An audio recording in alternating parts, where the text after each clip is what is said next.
Hi everyone, my name is Colinsteedart. I'm a professional watercolour artist, painting mainly plein air, but also from my home studio in my garden. When I walk out into my garden on a lovely autumn morning, look up at the trees, it's so inspirational. Look around and see these lovely colours, really worth trying to capture them in some form.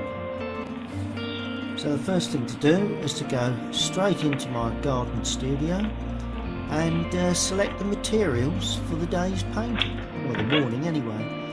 And I head to my brushes and paints and select the ones I think that will be suitable for the morning painting.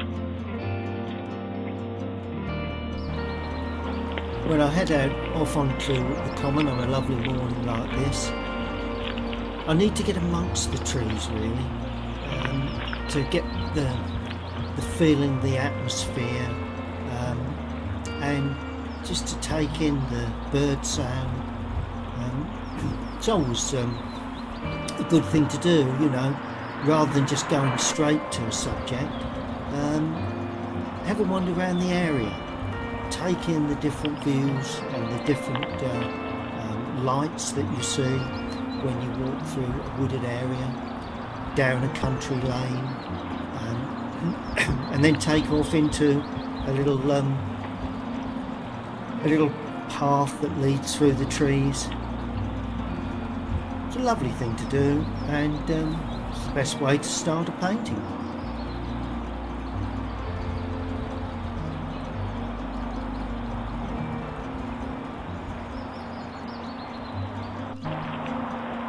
Once I arrive at the location, I normally have a good look round, pour myself a lovely cup of coffee out of my flask, the flask that I drink out of, and generally take in the atmosphere, just trying to get the feeling of the place, because I'm at the location that I will be painting this morning, and really looking forward to putting this down onto watercolour paper. Yeah, that's the subject.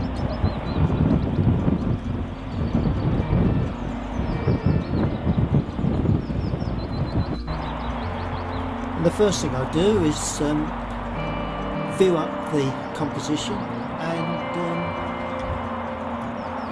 draw basically an outline drawing. It's only a very rough drawing. Most of it will be done with paint. So it's an outline drawing first. Well, to start the painting, I'm going to use Winsor blue, could use Prussian blue, and a number 4 Daler Rowney mop brush that points well, a synthetic brush, and just sweep it across the sky, leaving 1 or 2 gaps, adding more water as you come down to the lower part.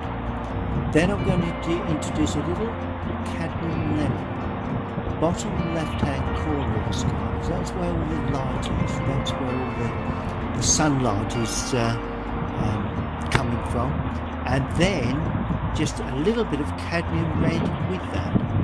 So it's cadmium red and cadmium lemon, and mingled with the blue you get a bit of a greeny tint.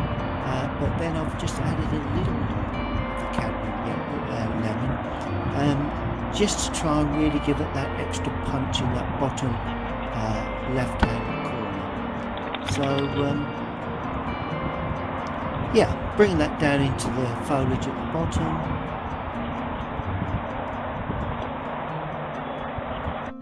I then paint the field before it's the sky's dry, and using raw sienna and a touch of Winsor blue. Then I introduce a bit of cadmium yellow, then a little dark more Winsor blue in the foreground. There are trees then in the distance. Now I speed it up here because I want to drop those in before the sky completely dried, and then you get a soft feel to them, so that really sets them back into the distance. I used raw sienna with a very small touch of Windsor blue and a little bit of burnt sienna. Now I've added a little more burnt sienna and Windsor blue to create a dull sort of distant hedge colour.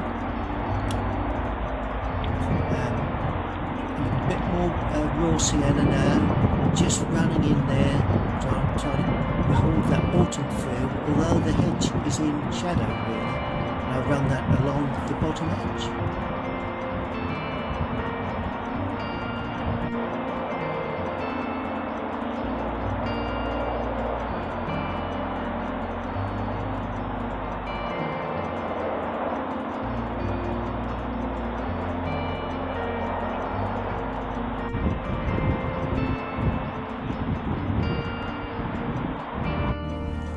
Now I'm still using the same brush because it's got a lovely point to it, and I'm using burnt sienna with a touch of the Windsor blue, and I've allowed the trees to go dry now before I use the very point of the brush to paint in or to hint at the odd branch or two. With an autumn tree, particularly in the distance, you actually only see parts of the trunk and branch work. So what you do, you paint in the light leaf work first, then you use the point of the brush to paint the darker trunks and branches. And I think that, for distant trees that are soft, which will stand back nicely against the more textured foreground overhanging trees. Well, next comes the foreground overhanging trees really. I've used cadmium yellow with a little Windsor blue in there, and using sort of like a semi-dry brush. It's only just damped, and I'm trying to get the open effect that you get when you see these autumn overhanging trees.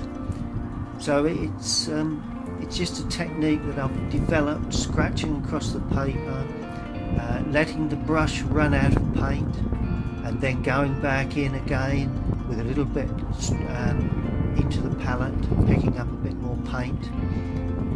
And now I'm going to go a little darker, so I'm adding a little more Prussian blue or Windsor blue and a little more cadmium, and I'm going back in just before it dries, trying to get the dark, sort of like the shadowed parts of the leaf work, the overhanging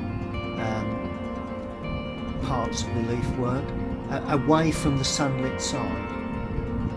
So you get on top of the leaf, there's the light side. Now I'm just adding, I went straight into the burnt sienna there and just dropping in some real sort of browns in there, all autumn colours, although there's still a little green around. That's why I had to use the Windsor blue to put in a little bit of green in. It's just a balance really. Just coming down to the lower part, the brush is losing a little bit of paint now, and that is quite often to the advantage of the artist, because you get sort of very broken edges, and it's ideal when you're trying to paint these lovely autumn overhanging trees or autumn trees. Well, next comes the right hand side, and trying to create a slightly different feel to this, but same technique, same mix, trying to vary the mix a little, but the brush has run out of paint just nicely, and you can see how it's you press lightly on the brush on the outside edges to get the small marks, and you push harder on the brush where you want the denser marks, and the brush seems to in actual fact shape up quite nicely like that.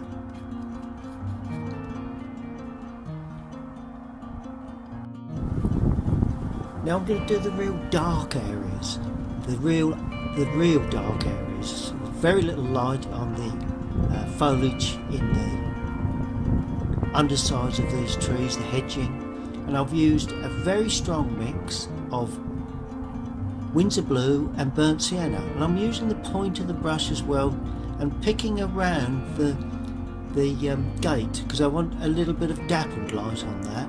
So the post and the fencing, I'm picking around that. I'm just trying to get a feeling of really deep dark foliage under the trees.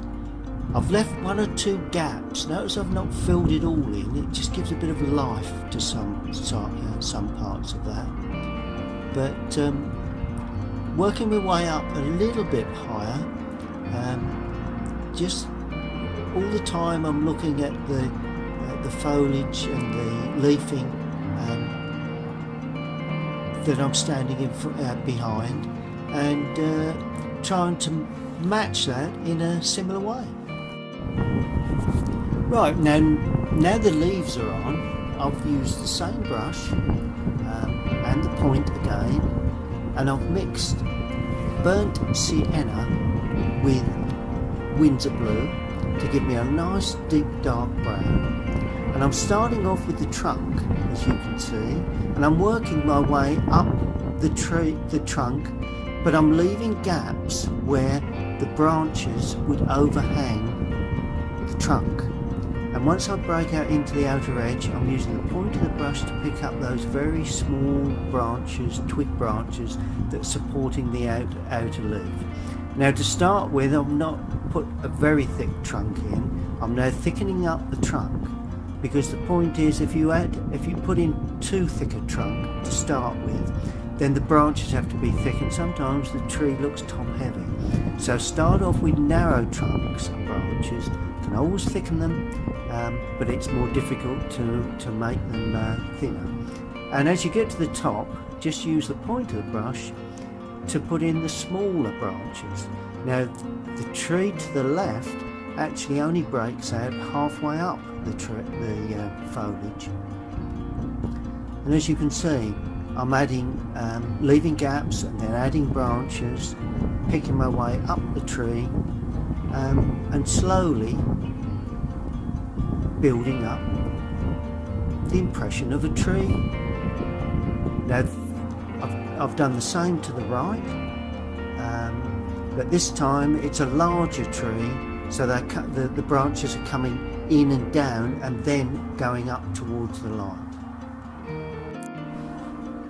Now the shadow work on the field is a mix of Prussian blue or Windsor Blue and Indian red, and I've swept across the distance to the left just to show a bit of distance shadow, but in the foreground I'm sweeping across a fair way across, but I'm not meeting the gate, because if you meet the gate you tend to close everything up. So I've just been aware not to go, and I've left plenty of gaps because it's very dense where the tree leaves shadow on the grass, the lower area, but on the outer edge it's more open, so you leave gaps. Now I'm going to put some shadow work onto the gate post, mainly to the right. Just going to use my finger just to pull in, just to give a rustic feel to the outer edge where because it's more of a rounded post. Yeah, that seems to work. I think that's pretty much got that. And also underneath the bars that go across the actual fencing. There we are. Just scratch a little bit just to give a textured feel to the sunlit side, really. Now the left hand post, we've got shadow from trees, out of picture probably. So what I'm doing, I'm casting some shadow work onto the post and down the right hand side. Well, I hope you enjoyed that look at painting or sketching autumn leafing here on Galleywood Common. It's a lovely view. If you enjoyed the video and you've not already done so, please click on the link at the bottom right hand corner where you will receive notifications when I upload any more videos, which I will be doing very, very shortly. Stay safe and happy painting.